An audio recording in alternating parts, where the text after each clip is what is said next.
ఈ దినము చాలా పవిత్రమైన దినము. This day is highly sacred.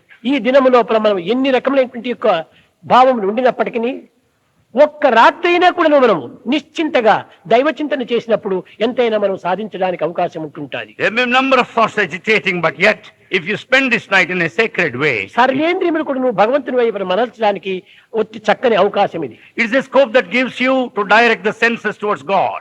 మన ఇంద్రియముల యొక్క పటుత్వాన్ని దైవములకు అర్పితం చేసినప్పుడే ఇది నిజమైనటువంటి త్యాగం. The true sacrifice meaning directing senses towards దీనిని God. పురస్కరించుకుని ఏ వేదవాణి న కర్మణ న ప్రజయా ధనేన త్యాగేనైకి అమృతత్వ మానసు. అమృతత్వం అనేటువంటి దాన్ని పొందడానికి త్యాగమే దీనికి మూలం. The Vedic doctrine is to have immortality, sacrifice is ఏమిటి మనం essential. త్యాగం చేయటము?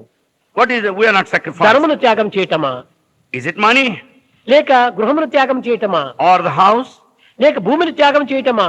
or land? కాదు కాదు కాదు, No.